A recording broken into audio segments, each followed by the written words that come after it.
Sir जैसे आपने बोला कि FT3D का मतलब है फास्ट ट्रैक 3D, तो ये कितना फास्ट ट्रैक है as compared to the older surgery?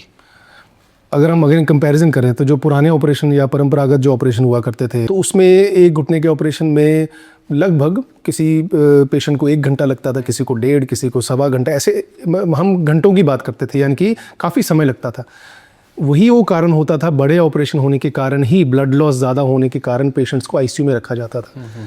अगर अब हम बात करें जैसे नए ऑपरेशन आर्टिफिशियल इंटेलिजेंस की मदद से जो किए जाते हैं, उसमें क्योंकि सारी कैलकुलेशंस हमें पहले से ही मिल चुकी होती हैं, हमने सिर्फ ब्लूप्रिंट को फॉलो करना है। तो अमूमन जो हमारा एक घुटने का ऑपरेशन होता है उसमें लगभग हमें 15 से 20 मिनट ही लगते हैं। कई बार मुझे 13 मिनट लगते हैं, कई बार 14 मिनट, कई बार 16 मिनट, डिपेंडिंग अपॉन कि मरीज़ के घुटने कितने ख़राब है या उनके एनालिसिस में कितना डैमेज आया। तो ये अगर हम कंपैरिजन करें कहाँ 1.5 घंटा और कहाँ 15 मिनट, यही वो फैक्टर है, यही वो कारण है जिसके साथ पेशेंट्स को, जिसके कारण पेशेंट्स को ब्लड लॉस कम होता है, क्योंकि हमने ऑपरेशन जल्दी से ओपन किया, प्लानिंग तो हमने पहले से कर रखी होती है, और ऑपरेशन के बाद हमने पेशेंट को जल्दी से वापस कमरे में भेज दिया। तो फास्ट ट्रैक 3D FT3D या रोबोलेंस के ऑपरेशन में समय भी कम लगता है, और उसी कम समय लगने के कारण पेशेंट्स को बड़े ऑपरेशनों की तरह तकलीफ नहीं सहनी पड़ती। इसमें आप इमेजिन करें कि जैसे ही पेशेंट की सर्जरी हो जाती है, पेशेंट वापस अपने कमरे में चले जाते हैं, अपने परिवार के साथ आ जाते हैं। जैसे ही टांगों में ताकत वापस आती है, हम ऑपरेशन वाले दिन ही पेशेंट को एक्सरसाइज भी करा देते हैं, घुटना मोड़ना भी शुरू कर देते हैं। वो आराम से अपने बेड पे बैठ के खाना भी खा सकते हैं, टीवी भी देख सकते हैं। कुछ देर के बाद हमारी फिजियोथेरेपी की टीम आती है, वो उनको ऑपरेशन वाले दिन, ऑपरेशन के कुछ घंटों के बाद खड़ा भी कर देती है उनके टांगों के ऊपर, और कुछ कदम चलाना भी शुरू कर देते हैं। अब आप इमेजिन करें पुराने ऑपरेशनों में जो परंपरागत ऑपरेशन हुए थे, उनमें पहले 2 या 3 दिन तो मरीज़ अकेला ICU में ही होता है, बिल्कुल, चलना तो दूर की बात है। इसमें क्योंकि रिकवरी जल्दी होती है तो पेशेंट्स को प्रॉब्लम्स भी कम आती हैं, जल्दी ठीक होने का जो चांस होता है, और ऑपरेशन के अगले दिन 1 दिन रुकना होता है, उसके अगले दिन पेशेंट अपने घर भी जा सकते हैं। सो सर जैसे आपने बताया कि पुरानी सर्जरीज में घंटा 1.5 घंटा लग जाता था, अब एक्चुअल टाइम कितना है इस परफॉर्मेंस ऑफ सर्जरी का? इसमें हमें मेडिकली देखना पड़ेगा। मेडिकली 2-3 टर्म्स होती हैं। एक होता है ऑपरेशन थिएटर टाइम, कि मरीज़ अपने कमरे में से ऑपरेशन थिएटर गया और कब वापस आया कमरे में, तो ये होता है ओवरऑल ऑपरेशन थिएटर टाइम। तो वो ऑपरेशन थिएटर, जैसे हमारे यहाँ पे ऑपरेशन थिएटर कॉम्प्लेक्स है, तो मरीज़ जब ऑपरेशन अपने कमरे से ऑपरेशन थिएटर कॉम्प्लेक्स में जाते हैं, ज़्यादातर लोग तो टाइम घड़ी अब तभी ऑन कर लेते हैं कि अब ये तो ऑपरेशन के लिए चले गए, लेकिन एकदम से ऑपरेशन नहीं शुरू किया जाता। पहले पेशेंट कमरे से प्री ऑपरेटिव एरिया में जाते हैं, यानी कि ऑपरेशन से थिएटर से पहले एक कमरा होता है जहाँ पे एनेस्थीसिया के डॉक्टर होते हैं, वो प्रॉपर उनकी जांच करते हैं, BP शुगर सब चेक करते हैं। ज़्यादातर पेशेंट घबराए हुए होते हैं, उनको थोड़ा काम डाउन करते हैं, उनसे बातचीत करके उनको थोड़ा कंफर्टेबल करते हैं। उसके बाद उनका सारी दवाइयों का चेकअप किया जाता है। जब वो काफ़ी काम डाउन हो जाते हैं, थोड़े से टेंशन फ्री हो जाते हैं, फिर ही उनको ऑपरेशन थिएटर में लेके जाया जाता है। ठीक है। और फिर ऐसा नहीं सोचना चाहिए कि जैसे ही हम ऑपरेशन थिएटर में लेके गए और हमने पेशेंट का ऑपरेशन शुरू कर दी।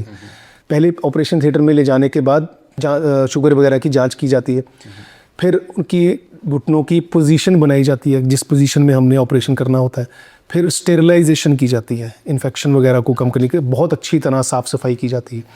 फिर जो हमारे पास प्लानिंग आई होती है उसको अपलोड किया जाता है। अपलोड होने के बाद जो हेड गियर होता है उसको हम पहन के चेक करते हैं कि सब कुछ सही काम कर रहा है कि नहीं कर रहा है। फिर एनेस्थीसिया दिया जाता है, टांगों को सुन्न किया जाता है, फिर ड्रेपिंग की जाती है, और ड्रेपिंग होने के बाद जब हमें गो हेड मिल जाता है कि पेशेंट भी बिल्कुल ठीक है, स्टेबल है, हमारे पास डेटा भी सारा अवेलेबल है, सब कुछ काम कर रहा है, फिर थम्स अप दिया जाता है कि अब हम ऑपरेशन शुरू कर सकते हैं। जब हमें गो हेड मिल जाता है कि अब सब कुछ रेडी है और अब हम ऑपरेशन करते हैं, तब ऑपरेशन थिएटर टाइम नहीं गिना जाता, तब वो माना जाता है सर्जिकल टाइम। तब सर्जरी शुरू होती है, और सर्जरी को ख़त्म करने में हमें लगभग 15 मिनट लगते हैं। यानी कि अगर हम ओवरऑल टाइम देखें कि कमरे से बाहर कब गए और वापस अपने कमरे में कब आए, उसमें लगभग 3 से 4 घंटे लग सकते हैं। लेकिन उस 3 से 4 घंटों में सर्जिकल टाइम या जो ऑपरेशन का टाइम होता है वो एक घुटने में अप्रॉक्सीमेटली 15 मिनट का होता है।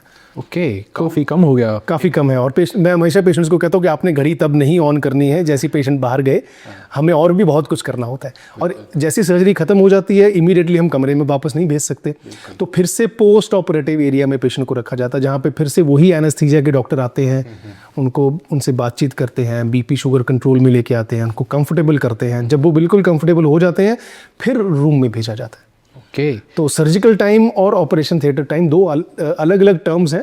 ये मैं पेशेंट को, हर एक पेशेंट को समझाता हूँ, नहीं तो ज़्यादातर पेशेंट घबरा जाते हैं कि बोला था 15 मिनट लेकिन हो गया 1 घंटा। तो ये सारी चीज़ें भी हमें समझानी पड़ती हैं। Thank you for explaining, because मेरे को नहीं पता था और आई एम प्रीटी श्योर काफ़ी लोगों को नहीं पता होगा कि डिवाइड होता है। Yes, so thank you for explaining that. जैसे आप एनेस्थीसिया की बात कर रहे थे, तो इसके अंदर जैसे आप लोग चेकअप करते हैं, आप उनसे बात भी करते हैं, तो क्या वो होश में होते हैं जब आप ऑपरेशन कर रहे होते हैं?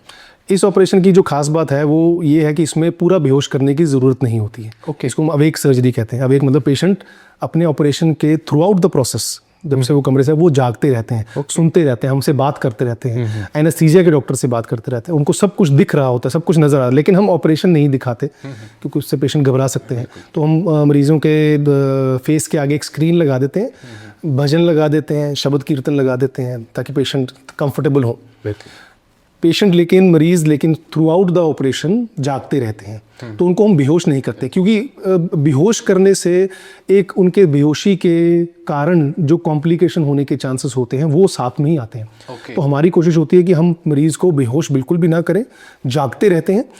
जो मरीज कई बार ऑपरेशन थिएटर में जाके डर जाते हैं, जिनको क्लॉस्ट्रोफोबिया होता है, ऐसे मरीजों को हम उनको नींद की दवाई दे देते हैं लेकिन बेहोश नहीं करते हैं।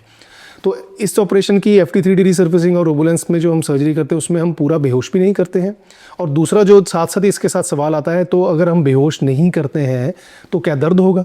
क्योंकि मैं तो होश में हूँ, आप कैसे ऑपरेशन कर लोगे? तो हम सिर्फ टांगों को सुन करते हैं, उसको रीजनल एनेस्थीसिया बोलते हैं। रीजनल एनेस्थीसिया देने के 2 अलग अलग किस्म होते हैं।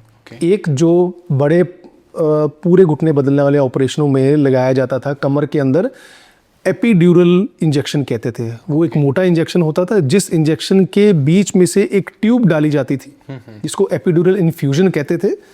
वो इन्फ्यूजन की जो ट्यूब होती थी वो मरीज के कमर में ऑपरेशन के बाद 24 से 48 घंटे तक पेशेंट के स्पाइन में या कमर में ही रखी जाती थी। मैं पुराने ऑपरेशन की बात कर रहा हूँ।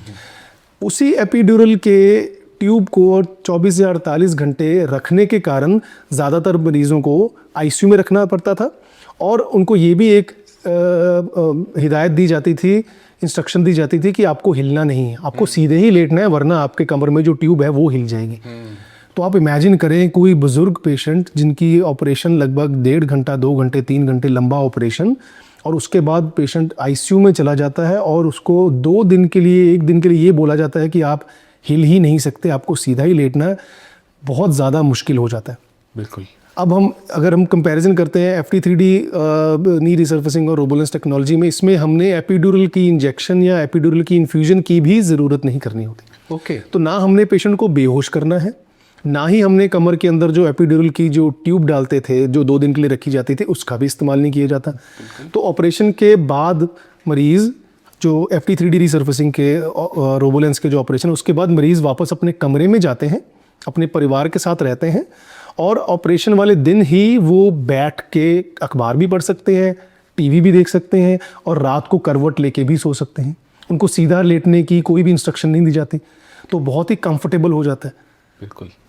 हम जो एनेस्थीसिया का यूज़ करते हैं उसको हम मेडिकली भाषा में single short acting spinal anaesthesia कहते हैं। तो कुछ घंटों के लिए टांगों को सुन कर देता है जब तक उनका हम ऑपरेशन कर रहे होते हैं। जैसे ही ऑपरेशन खत्म होता है उसका असर खत्म होने लग जाता है, और कुछ घंटों के बाद टांगों में ताकत वापस आ जाती है। तभी हम ऑपरेशन वाले दिन ही मरीज़ को चलाना भी शुरू कर देते हैं, क्योंकि 2 दिन के लिए मरीज़ की टांगें सुन करके इस ऑपरेशन में नहीं रखी जाती। तो ये सारी चीज़ें अगर हम ध्यान से सोचें तो इन सब चीज़ों का जो कॉम्बिनेशन है वो मरीज़ के लिए बहुत ज़्यादा ईजी हो जाता है। मैं बोलता हूँ कि FT3D रिसर्फेसिंग और रोबोलेंस के operation across all the surgeries जो है सबसे ज़्यादा कन्वीनियंट है। तो कितना सुविधाजनक है कि हमारे परिवार के सदस्य का आज ही ऑपरेशन हुआ और आज ही शाम को हम बैठ के इकट्ठे TV भी देख रहे हैं। बिल्कुल। तो ये सारी चीज़ें बहुत ज़्यादा मनोबल बढ़ाती हैं पेशेंट का, इसीलिए पेशेंट जल्दी ठीक होते हैं। एक खुश मरीज़ जल्दी ठीक होगा, एक दर्द से पीड़ित अकेला ICU में रुका हुआ मरीज़ जो है वो डिले होगा। उसकी रिकवरी में टाइम लगेगा। बिल्कुल।